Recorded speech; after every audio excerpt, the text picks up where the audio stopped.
सिंधी अदब जी दुनिया में शामिल कयूं था कामयाबी जे हवाले सां हिकु निहायती काराइती लिखणी जेका डॉक्टर डेविड जोसेफ शिवार्ट्स जी लिखियल आहे ऐं हिन खे तर्जुमो कयो आहे ख़ालिद भट्टी ऐं नियाज़ मसरूर।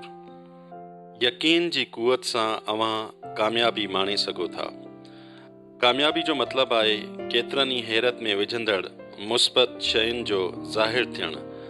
कामयाबी जी माना आहे ज़ाती ख़ुशहाली, हिकु उम्दो घर, तफ़री, सैरो सियाहत, नयूं नयूं शयूं, मुआशी तहफ़ुज़ ऐं पंहिंजे ॿारनि खे वधि खां वधि फ़ाइदा ॾियणु।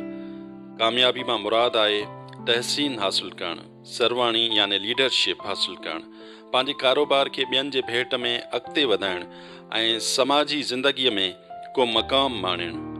कामयाबी जो मतिलबु आहे आज़ादी, परेशानियुनि खां छुटकारो, ख़ौफ़ ऐं डप खां निजात, एहसास महरूमीअ खां आजपो, नाकामीअ खां आज़ादी।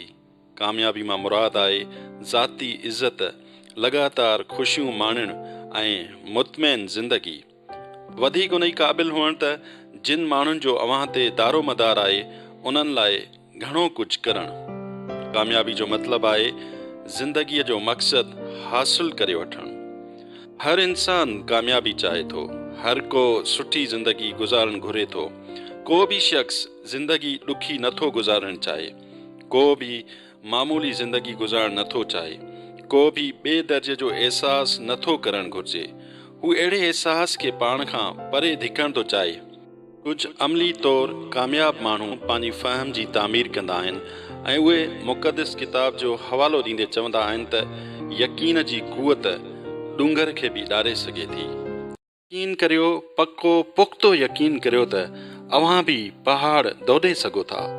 घणा माण्हू उन ई ॻाल्हि ते वेसाह न आहिनि रखंदा त उहे जबल दोड़े या ॾूंगर ॾारे सघनि था।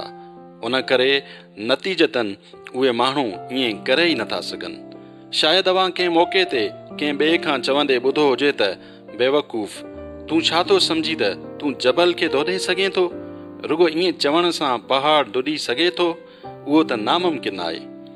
के माण्हू ईअं सोचींदा आहिनि त इहे पंहिंजे यकीन खे कमज़ोर कंदा आहिनि। सची ॻाल्हि इहा आहे त इहे जबल खे दोड़ण जी ख़्वाहिश ई कोन था रखनि। अव्हां जेकॾहिं पाण मंझि आला क़िस्म जी फ्लैट वठण जी ख़्वाहिश कोन था रखो या वरी 5 बेडरूम वारे घर जी जेको 4 बाथरूमनि सां गॾु हुजे या घणी आमदनी जी ख़्वाहिश नथा करे सघो त पोइ तव्हां पंहिंजे पाण में क़ाइदानी सलाहियत बि उजागर नथा करे सघो। पर यकीन जी कुवत सां अव्हां जबल बि दोड़े सघो था त अव्हां कामयाबी बि माणे सघो था।